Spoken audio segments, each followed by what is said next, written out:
History.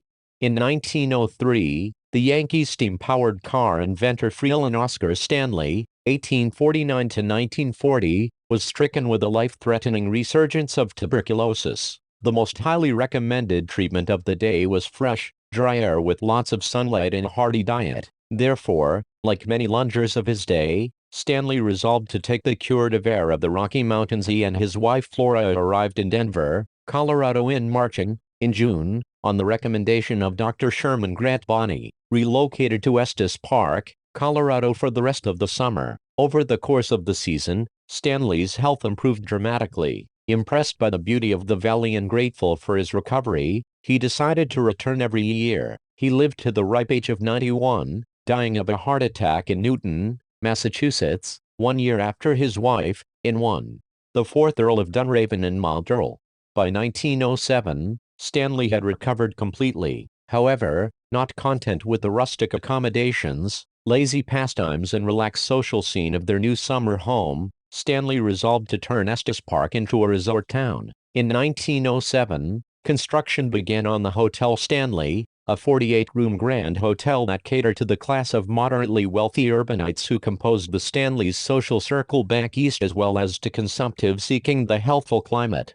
The land was officially purchased in 1908 through the representatives of Lord Dunraven, the Anglo-Irish peer who had originally acquired it by stretching the provisions of the Homestead Act of 1862 in preemption rights. Between 1872 and 1884, Dunraven claimed 15,000 acres, 61 square kilometers of the Estes Valley in an unsuccessful attempt to create a private hunting preserve, making him one of the largest foreign holders of American lands. Unpopular with the local ranchers and farmers, Dunraven left the area for the last time in 1884, relegating the ranch to the management of an overseer. Dunraven's presence in Colorado had become so well known in the United States that a situation was parodied in Charles King's novel Dunraven Ranch, 1892, as well as James A. Michener's Centennial, 1974. His reputation was such that, when Stanley suggested the Dunraven as a name for his new hotel, 180 people signed a buckskin petition requesting that he name it for himself instead. The main hotel and concert hall were completed in 1909 and the manor in 1910. To bring guests from the nearest train depot in the foothills town of Leon, Colorado, Stanley's car company produced a fleet of specially designed steam-powered vehicles called mountain wagons which seated multiple passengers. Stanley operated the hotel almost as a pastime, remarking once that he spent more money than he made each summer.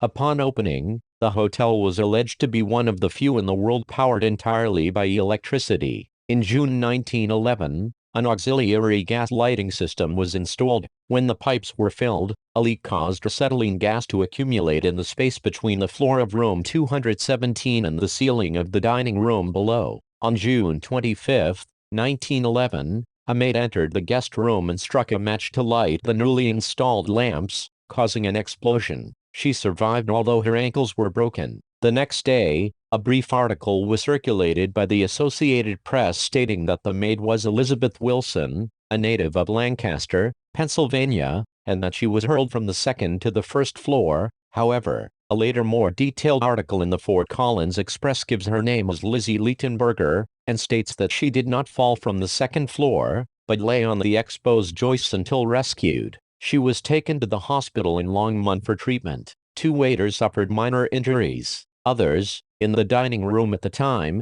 escaped unharmed. The floor and ceiling were badly damaged and the structure of the west wing shifted slightly. However, operation of the hotel continued and the damage was immediately repaired.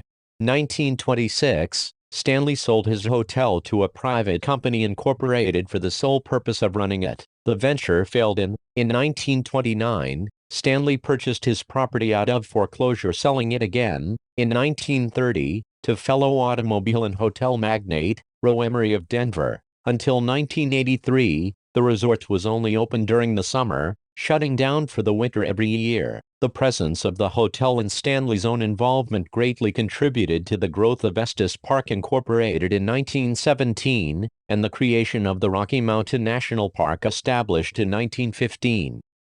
The Stanley Hotel is a 142-room colonial revival hotel in Estes Park, Colorado, United States. Approximately 5 miles from the entrance to Rocky Mountain National Park, the Stanley offers panoramic views of Lake Estes, the Rockies, and especially Long's Peak. It was built by Freeland Oscar Stanley of Stanley Steamer fame and opened on July 4, 1909, as a resort for upper-class Easterners and a health retreat for sufferers of pulmonary tuberculosis. The hotel and its surrounding structures are listed on the National Register of Historic Places.